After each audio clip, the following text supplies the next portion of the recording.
What's up, everybody? My name is Lee Shaner, and you're tuned into You Feel Me. What's up, everybody? My name is Lee, and here we are on our Empowered Pink set, which looks like a salon because we are sitting here with our empowered artist for June, who is Leikeli47. Yay! How are you doing? I'm doing well. How about you? I'm doing wonderful. I'm just like sitting here admiring the drip, like the custom masks. They're amazing every time. Get into it. There you go. Hey. Speaking of which, this was one of the easiest months for us to pick an artist according to the theme for Empowered because I think the direction that you've taken with keeping your anonymity and wearing the masks is one of the most outwardly empowered moves in the music industry today, right? You're controlling the narrative and saying, look, you're not going to put me in that box and talk about my looks as society does to women. And you're saying, let's talk about the artistry, right? And so that's one of the most empowered things that I think you can do. And so let's talk a little bit about that. Like, I'm sure you've answered questions about your mask a million times, but tell me kind of the origins of it. What mask? I don't Yeah, know exactly. What you're talking I know about. you don't wear a mask. I don't even know what you're... but no, it's just solely to keep the focus on the art. You hit the nail on the head. Yeah. You know, it's just to lead with my sound, to lead with the way that I color versus anything else. I mean, you can get into how I look, have fun, you know, if that's your thing, whatever. But for me, I just wanted to lead with the fun, the creativity, you know, just give something back to the people, you know, just do things just bold, you know, just be fun. Yeah, absolutely. Let's talk about the sound because you have such a complete package of a sound. It really sounds as though you've we're not listening to someone who's learning. We're listening to someone who is the culmination of a lot of skin in the game, it sounds like, and practice, and we're seeing the masterworks, you know what I mean? And I think the last record, Acrylic, is just, it's so expansive, but it's also very concise, right? And so tell me a little bit about boiling that sound down and how you've achieved that kind of cohesion with your music. I was just never afraid of like exploring the things that were around me. I've always known that I wanted to do music growing up. But of course I wasn't always afforded those things that, you know, help you create, you know, the sound machines, the studios, the things, you know. My studios was a computer, a bathroom door, you know what I mean? Things like that or whatever. That's where the reverb is best. Yes, it is. But when you are open to using the things around you, exploring, you know, and just getting into who you are, your sound comes like that, you know, and of course studying. I'm definitely a student. You could tell. Yeah, I'm definitely a student and still learning. But honestly, just with shaping my own sound, it came from just exploring the things that were around me, not being afraid to knock on the door, not being afraid to, again, just explore myself, you know, like just those things and those sounds that were in my head, you know, because I can't go buy $1,000 or $100 machine doesn't mean that I'm not able to get that out. And I found ways. I had a lot of encouraging people around me that pushed me, you know, to do things my way. And now I'm sitting here with you in all pink. That's right. And we're talking about it. The pinnacle of my career, you know what I mean? It's all downhill from here. Let's talk about what was around you. Grew up in New York. No, I'm actually, well, go ahead, tell me. Yes. Break it down Definitely, in your words. yes. Partial New York, but I'm from New York by way of Virginia. From Virginia? Yes, so it's the best of both worlds. Near the beach? Like, are you Virginia Beach or Richmond? All of the above. All of the above, yeah. We go from the beach to Danville. Yeah. We go from the beach to Danville, and we can even cross over into the Carolinas, go to Chatham. No, it's just all of that. Yeah, like when you think of Leikeli47, you know, ancestor-wise, it starts in the South for me. You know what I mean? It definitely starts there. That's where the home was grown, the home was built, and of course, you know, just as generations come and go, you know, we migrate here and there. Yeah. But I grew up on I-95, if I could be real honest with you, north and south, up and down.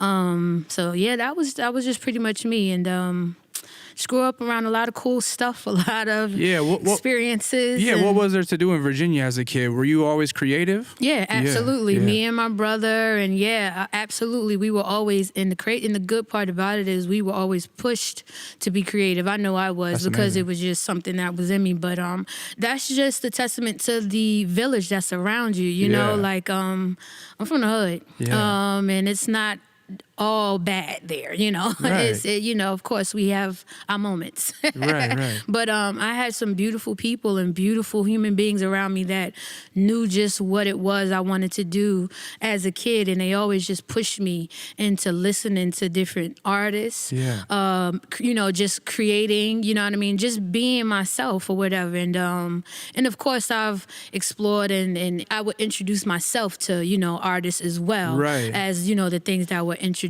to me.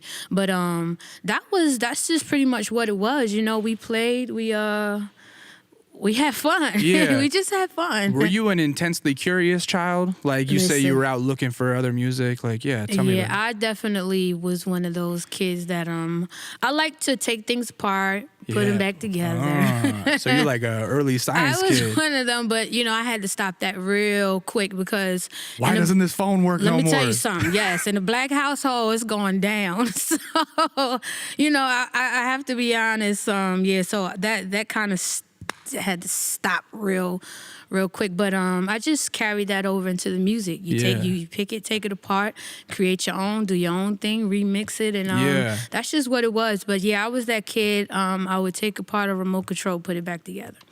On some music nerd shit, there's a thing that I read a long time ago where one of the most effective production techniques is like get everything in there that sounds good together and then start picking it apart and taking stuff away until there's blank spaces. And one of the things that I love about you guys' production so much, and we'll get back into the childish shit in a little bit, but that it sounds so full, yet there are so many open spaces sonically for your voice to cut through and for the beat to breathe, you know what I mean? So the fact that you were picking apart things and trying to put them back together, I think that's carried over into your music. It sure did, yeah. And then of course, just I have nothing but wisdom around me. You know, like I produce a lot of my stuff, but I also co-produce, you know what I mean? And even when I am producing, I have my partner right there. I work with my partner, Mike Barney.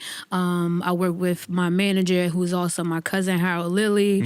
And I work with, you know, Gavin. Yeah, and these are guys who just... they're masters at their craft. So that's exactly, those are things that I've seen them do. Especially Harold, he's just, you know, like just writing and producing. It's, you know, he doesn't cram just for the sake of cramming. Right. He just creates. And then you sit back and then it's just like, okay, pick apart, oh, there's a hole, oh, there's a this, oh, move this over, oh, split it down the middle, and 50-50 here, and there's a song right now. But that's pretty much it. And then you got that swing, you know? It is. Like, when did you move to New York from Virginia? Ooh, that has been a...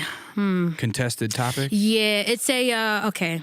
Like for me, my, not to get too crazy all into it, but just growing up, you know what I mean? I wish I could have had, I could have been one of those kids who could have just been stable. Yeah. But you're moving around a lot. Yeah, it was always just moving around or whatever. But you know, it is what it is. Did you have an easy time making friends everywhere that you would move? No. Were you like kind of a lonesome kid? Definitely a loner. In your head a lot? Here and there, you know what I mean? But I was definitely a loner. Yeah.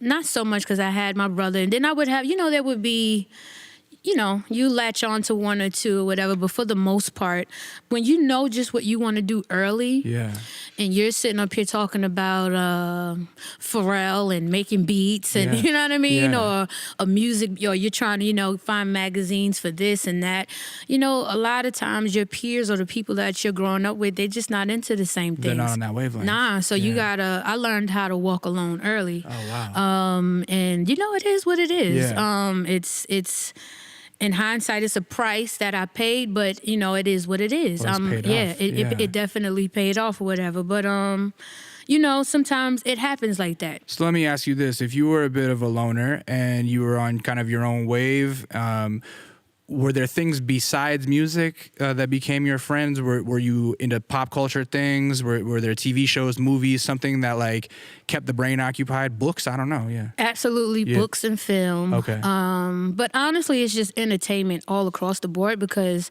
I learned to blur those lines just early. Yeah. You know, even just sports entertainment, like everything to me was just all entertainment. Yeah. Wrestling, like it was just all entertainment. Yeah. And then it also helped with my show, you know, just practicing for the stage. You know, it helps you to learn how to be, you know, a good showman. You know, you see James Brown and you turn around and you see The Rock. You know what I mean? It's like they're putting on shows, Who you were know. your wrestlers? The Rock was definitely one. Yeah.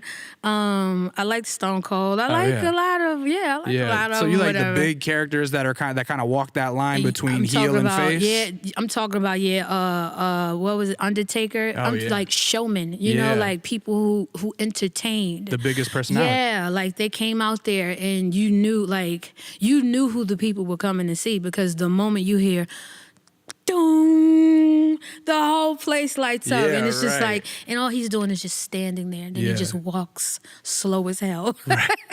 Take your time, young man. But those things, those little things just as a kid growing up. And did that sense of helped me. like awareness with pop culture provide a sense of stability even when you were when you felt like you were in unstable environments? Like were those comfort zones? I think my hope was my stability. Hope, you know yeah. what I mean? Like just knowing that there was a way out, there was a way in, there's a way under, Yeah. there's a way to get, to get to what it is that you want to do, your purpose.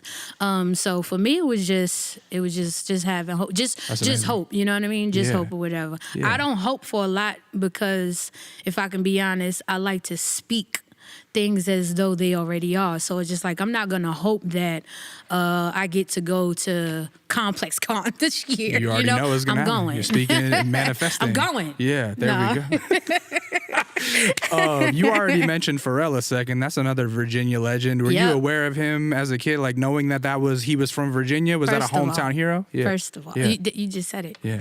Hometown hero. NERD is one of my favorite Really? favorite bands. Yeah. Pharrell is a superhero.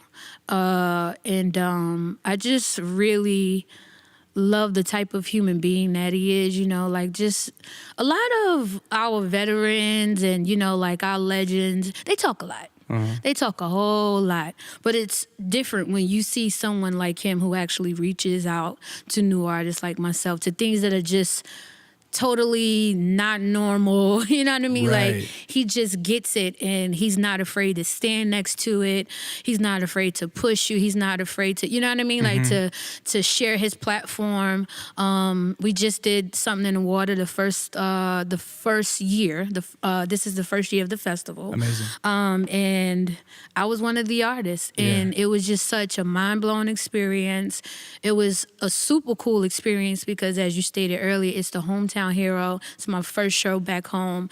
We had family come out. We were treated so great. And again, to have a platform where your hero says, hey, like come join me. Come join me. Come do your thing. Come kill it. And I have a funny story about that. Yeah, please but tell me all about that festival because I only read a little bit about it. Okay. I was only like, oh no! First of all, the tell me about it. festival from beginning to end was just incredible. Everyone was just so nice, so kind, so down to earth. And I'm speaking on the artists behind the scenes, just everybody. They had people there working behind the scenes like tirelessly. Like I don't even think they got sleep. Shout out to them. Like thank them so much. Everything was just amazing, from the performances, from just walking the beach, the aesthetic. Yeah. Everything was just super dope. I got the opportunity to perform twice, at a Sony stage and then at the Something in the Water stage. And the funny story is it happens on the Sony stage. So I'm up there performing. I'm performing, and I was super excited because it was like a nice crowd, and I'm like, oh, I made it, okay. Right. So it's a nice crowd. People are out there, they're waiting, and when I'm locked, I'm locked. I used to. I'm an ex-athlete myself. We're not gonna go there. That's we ain't okay. even gonna touch that That's fine. because I wish I could still ball, but it's okay.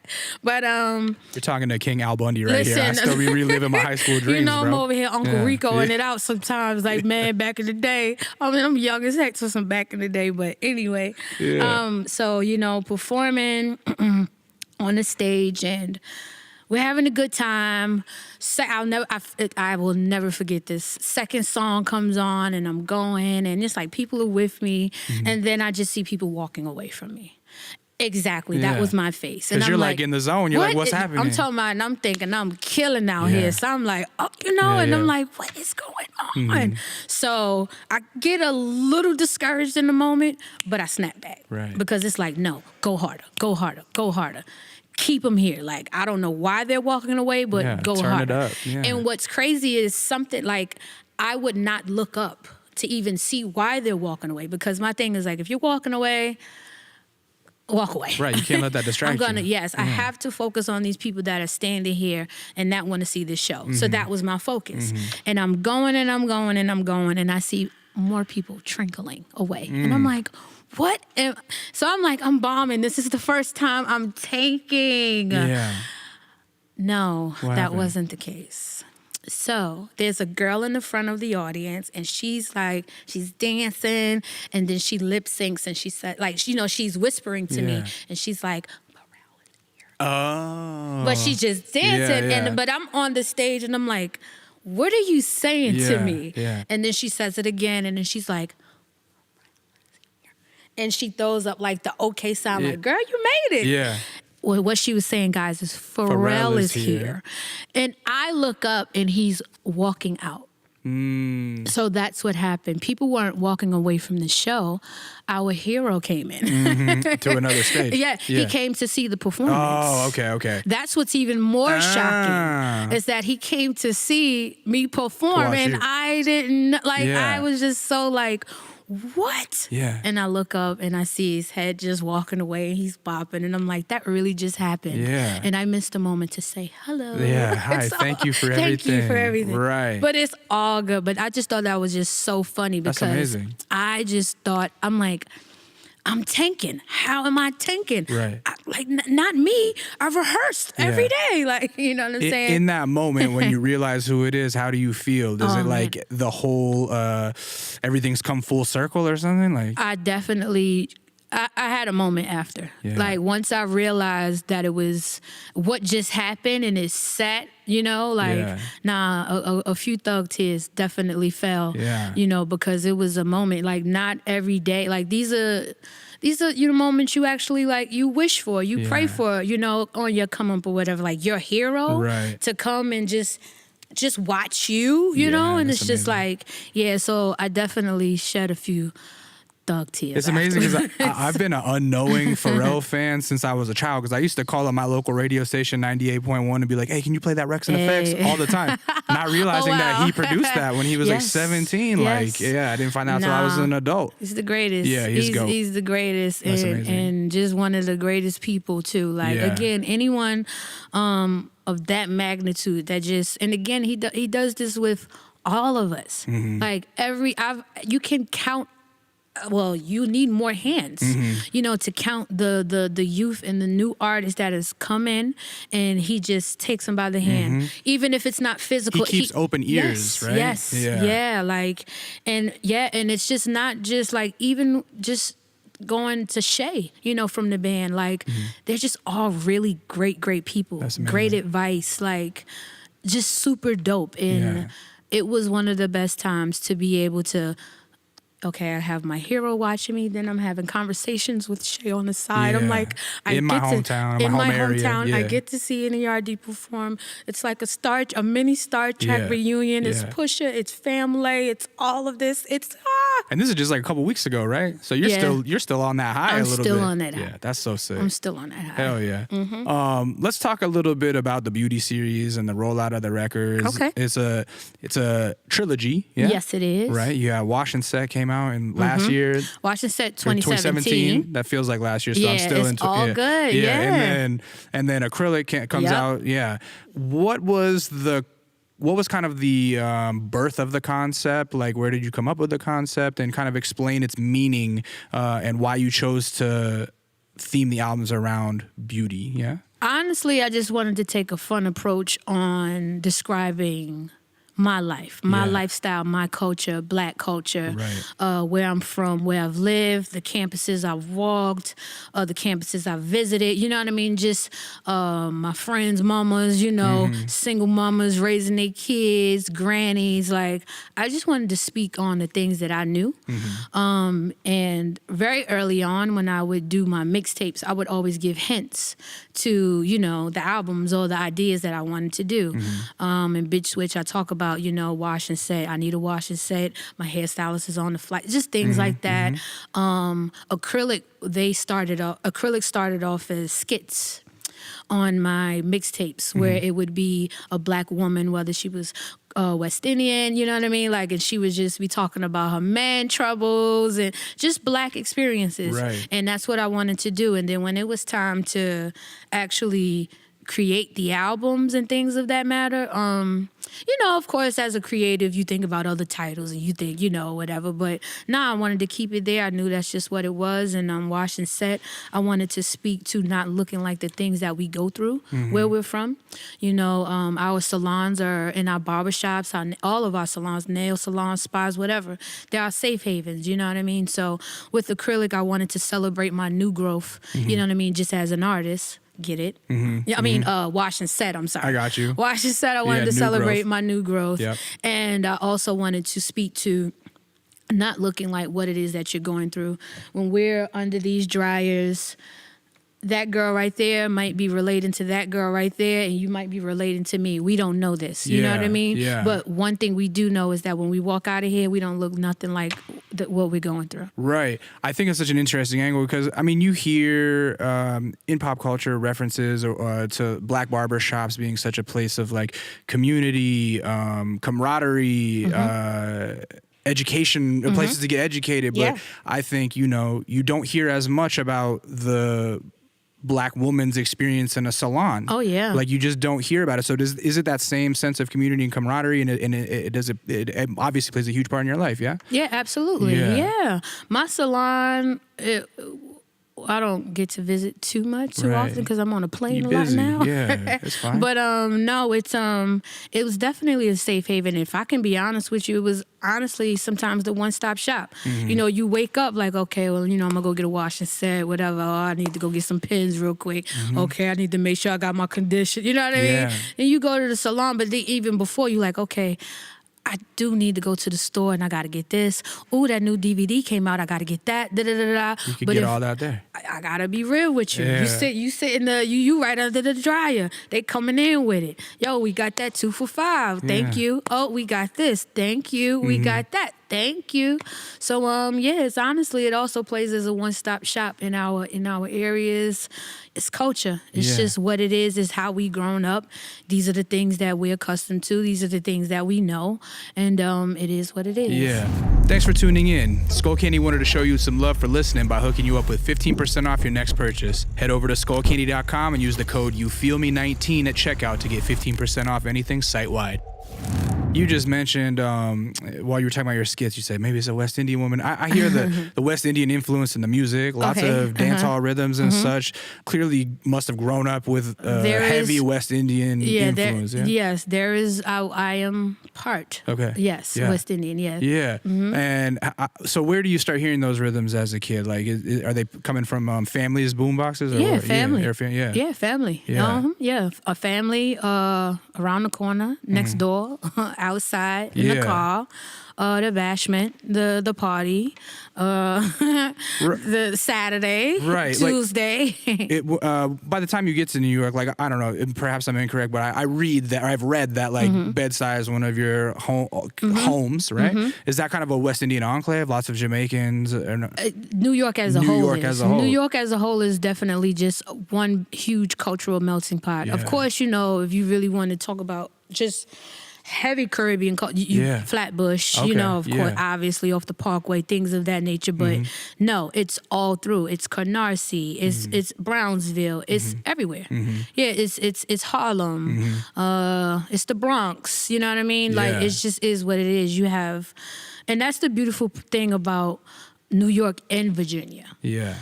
They're cultural melting pots. You have so many walks of life, so many different people that live in your same projects. And it's just like, and these are things that people don't know. Like they think, like, again, when you think about our hoods or whatever, you think one way. Right. Us, Black, African American, it's just this. But no, we have everyone. There's the whole diaspora. Yes, yes, we're all there. We all come up together. We all love on each other. We fight each other. Like it is what it is. Yeah. We learn from each other. Our mamas is taking us back to our grannies, go in the house. We're getting reprimanded by the village. No, that's just what it was for me. Yeah, but beyond just the West Indian influence in your music, I hear modern styles that I think have been clearly studied and influenced by like the forefathers and godfathers of rap. Like you can hear that you came up on bars and lyricists. So like, who were your guys when you were a kid? I love 3K. Yeah, I mean, GOAT. Yes, love 3K. Love him. Love the clips. Oh yeah. Loved. I mean, that has to be next level love. Being, yes. Yeah. Love Pac. Love Big. Love Lauryn Hill. Oh yeah. Love Lauryn Hill. But for me, it wasn't even just like music. To me was just, it just is what it is. It's music, it's sound.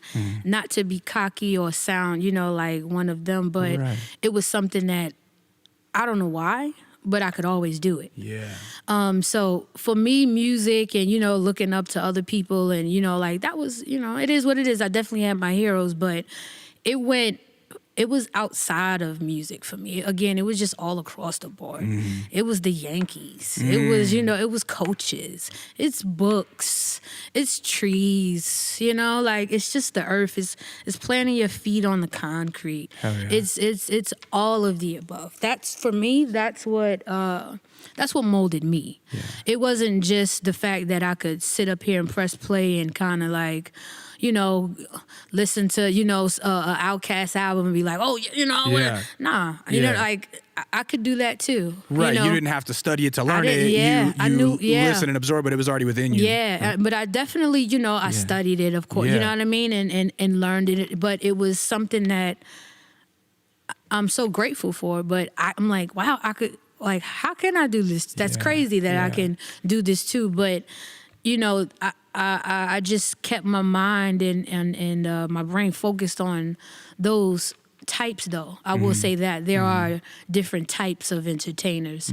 And me, I don't know why, I just always loved the drama. Like I always loved the extravagant, the big, the bold, the courageous, the what is he about to do next? Where is she going? I love, Diana Ross, she gave you moments. Yeah. She gave you feels, she gave you vibes. She knew that her hair was a part of her lyrics. Her gown was a part of the melody. Like it was just... everything just made sense. And the same for 3K. It was just like when you saw him, it was like you saw everything. If that makes any kind of sense. It does. Like the outfits were an extension of the art, the visual aesthetic, right? You just saw everything. But then even just the passion of the way he's talking, rarely interviewed. And then when he is interviewed, the things that he would say are just like, hold on, gems, shut up. He's talking. You know what I mean? Everybody shut up, he's talking. Things like that. So for me, it was everything. Like, I definitely listened to the greats and studied them, but shoot, I could study a while. Yeah. Like, Wow, don't take these apart. I'm not going to take these apart. No. You mentioned earlier that you knew from like a young age that this is what you wanted to do. So like how young of an age and when do you feel like you started actually putting that energy towards starting to write down some songs? No, I came out Yeah. I was fresh out. Oh, yeah, I was fresh out. That's it. What's that guy? Fresh out, ain't nothing to go back. I don't know. It's this guy on Instagram. He says that. Yeah, yeah.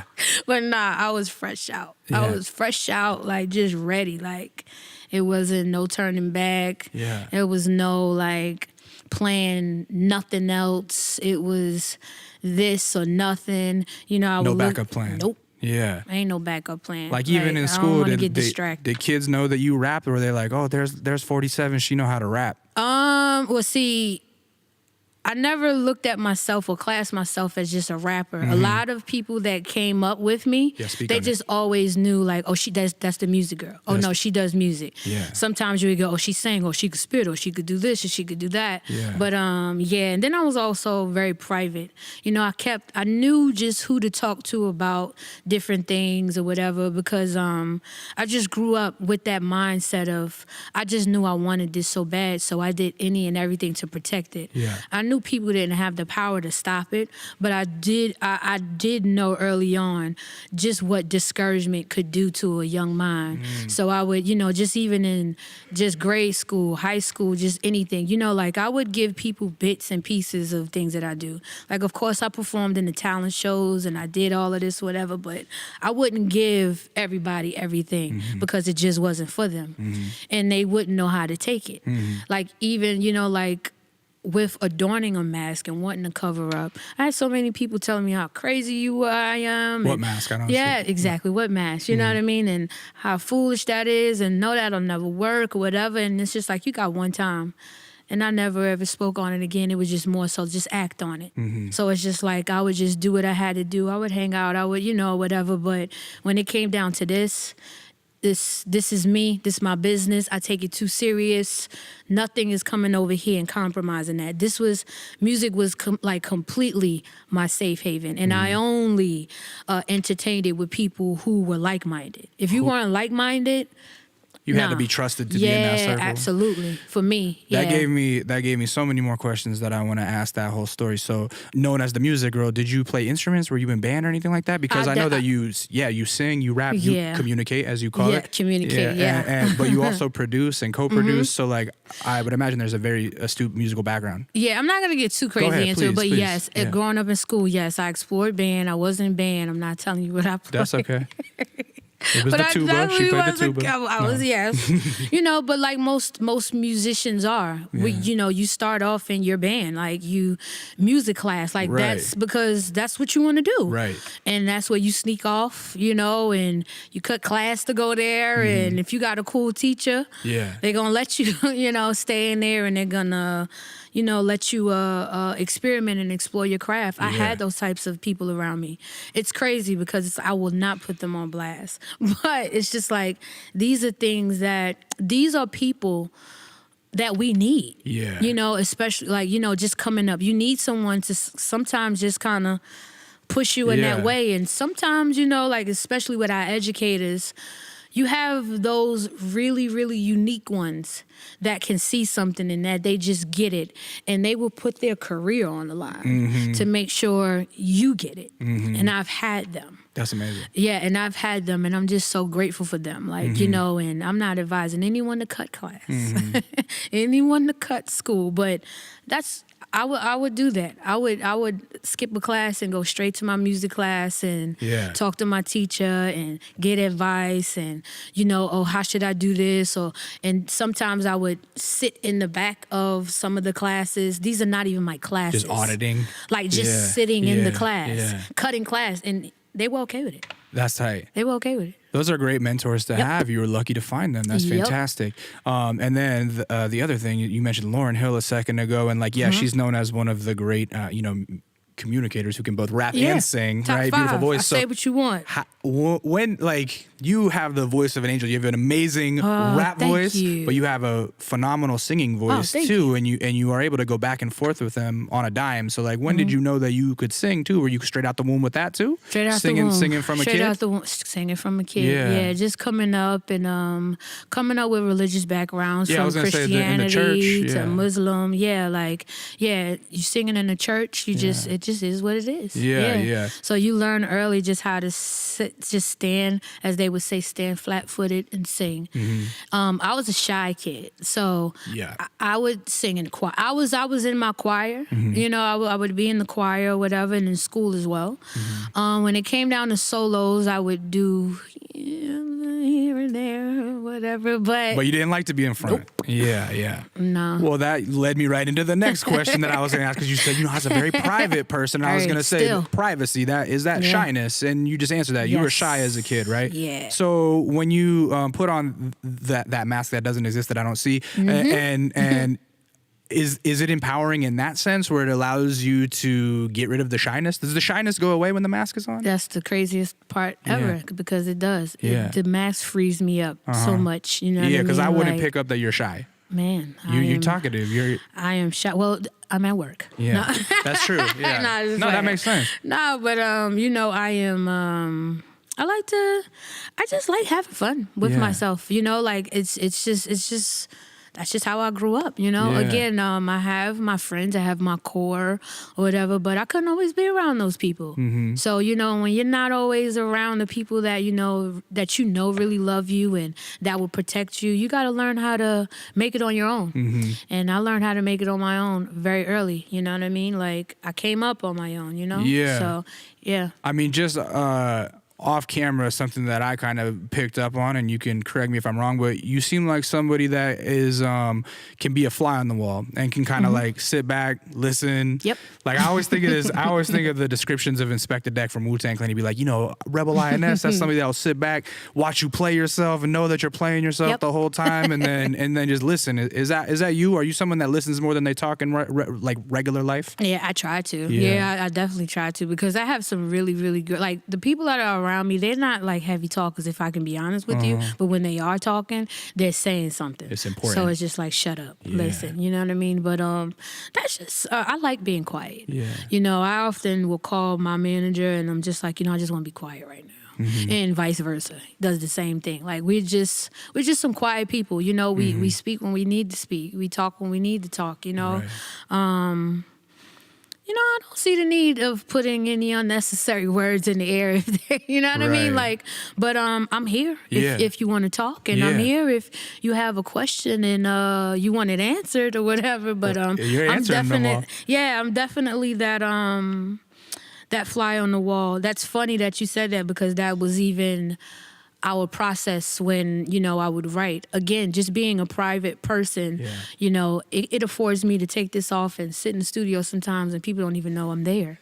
Yeah. You know what I'm saying? Yeah. So, and when we're writing for other people, they don't know that's 47. No. It's like, this is somebody that's got bars. No. Yeah. And then, we have a formula, to how we get the story out of the artist, because it's very important to just know who it is that you're working with, because we always want to come honest. We want to come authentic, and we want you to tell your story. So, when we have the great Harold Lilly, he knows how to just pull that story out of you without even saying much. Yeah. And I'll just be over there just observing, getting it in, and then next thing you know, the beat plays and it's like, oh, verse done. Yeah. Verse done. Let me ask you a little bit about process, because you mentioned being in the studio and being able to take the mask off, nobody knows you're there. Do you spend a lot of downtime in the studio? Are you a studio rat? Are you in there all the time writing? Well, as of lately, I have to be honest, I have not been in as much as I would like to, but yes, studio schedule's too busy right now? Okay. Yeah, it's been it's gotten a little crazy, but I will say this, being a studio rat afforded me that. So because that's how I started, just constantly studio every day, no matter where we are. We over here, studio. We over there, studio. We flying here, studio. Yeah. And once I came out with my tapes and, just started doing my thing or whatever around 2009, it was just kind of like, okay, well, who's this girl? What's going on? Yeah. And of course, still in the studio, but it's just like the more it just started coming at me and the years is just coming, it's like, road, your studio turns to road, airplane, right. bus, van or whatever. But you have to make time to be in the studio. We have conversations about it every day. And I'm like, Mike, I need to get in. Who's in today? Mike, I need to get in. Who's in today? today? Yeah. And then it's, you know, sometimes it could be a little difficult because it's just like, well, who getting in today? But as you can see today, I would love to be there, but we busy. Right, you know, yeah, it's we work got time. work. We got work to do. Well, being that Wash and Set and Acrylic are, like I said, such expansive records. Like, there's a lot of songs on there, and you never really take your foot off anybody's throat. Like, every song could be a fucking single. You know what I mean? Thank like, you. yeah, they're all bangers, all slaps. And so, are you somebody that just has a stockpile of songs that you collect first, and then you're just picking all the bangers and putting them on there? Oh, nah. Yeah, we want, the story is already told. Yeah. You know, the story is already told as you're recording. Yeah. And we definitely, like, as far as the trilogy, the trilogy is done now if I want it to be. Right. Like, I don't have to, like, but that's just how much we work. Yeah. Like, if I don't want to go into the studio to record a new song for my next album, I don't have to. Right. Because that's how much work we have. You already did it, yeah. It's already done or whatever. So, So being that the trilogy has taken up the last couple years of the life as far as like, you know, the marketing, promotion, et cetera, and for my money, I think it's like really put you on the map as somebody who's like, it's like, yo, this is like Leikeli, you got to know who this is. Thank you. Yeah, you're welcome. Do you already have something as epic and big planned for the future? Are you somebody who is always thinking of these big ideas, you know? Yeah. I don't know how to stop thinking. Yeah. That's but and it's not a curse. I was about to say that's a gift, but no, it's nothing cursed about it. Because it keeps you sharp. Yeah. It keeps you ahead, it keeps you forward. And then that's just pretty much me. There's a lot that I want to do. I will say that it all surrounds entertainment though, because I've never wanted to do anything else. So it's just like, God forbid, I never get to create like physical, you know, like create sound. I will have a chair like Barry Gordy. You know, like, I'll be Al Bell, I'll be Sylvia Rome, I'll be one of those guys. You know what I mean? Like, because this is what I want to do. Like, I love and I respect every part of entertainment, every part of the business. Like, people have no clue that behind the scenes, oh my gosh, you know what I mean? What happens to make this happen? Right.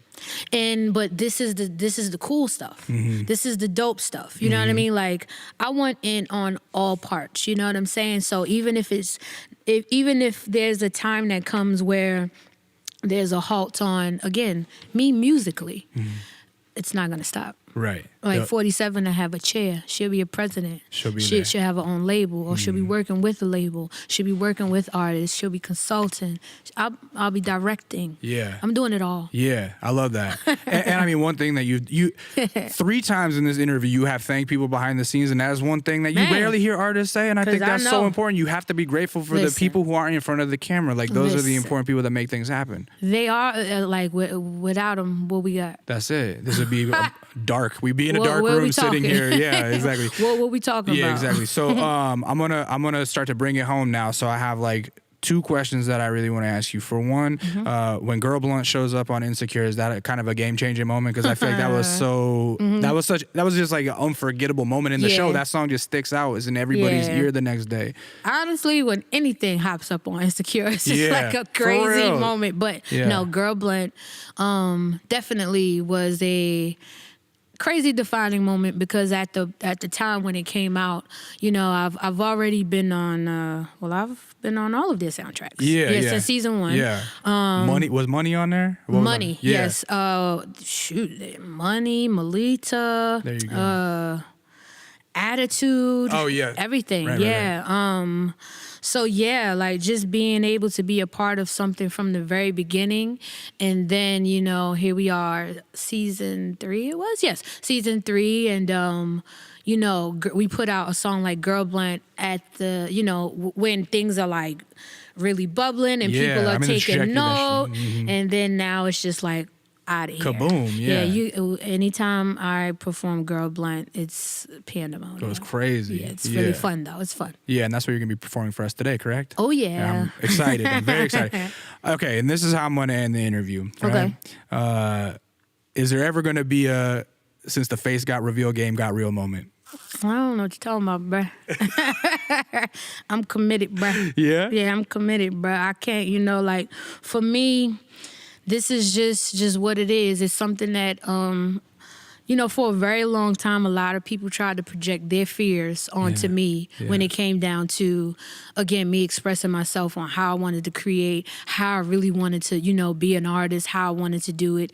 And that, again, that's why I say, protect your energy, keep a lot of things from, That's it. You gotta hang with the like-minded folks, you know what I'm saying? But that's the force field. yeah, exactly. So to finally be at a place where it's just like, nah, you know what I mean? It's going and it's working. It's just like, if that's the case, I would have been taking it off. Yeah. Do you know how, I'm not gonna claim hard, but do you know how, I'm trying to find a different word because I just don't want to speak to it being hard or difficult for me, but there are challenges that I've faced. Of course. Just being different today. Sometimes people get it, or then sometimes people get it so much that they steal from you. They don't know it's you know, or whatever. Sometimes it works, sometimes it don't. You know what I mean? Sometimes you get discouraged. Sometimes you feel like, oh, is it happening? Should I do this? Like, there were there were so many moments that if I was gonna take this off, I would have been done it. You know what I mean? Because again, it's not always easy, walking your own way, blazing your own trail. This does not come easy, but then you think about, what is it? Is it Frederick Douglass? Nothing worth anything comes without a cost. There is you that go. Frederick?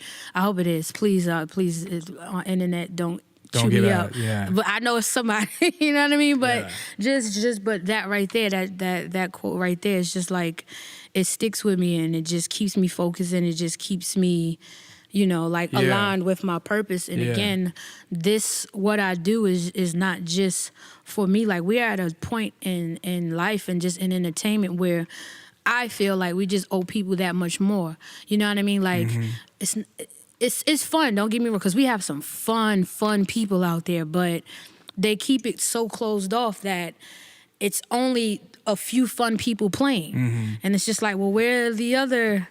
where the other people, like, so it's just like, you know what I mean? Like, I'm fighting for that, and I'm going to keep it on for that. Like, that's great. I wear it so, you don't have to. There you go.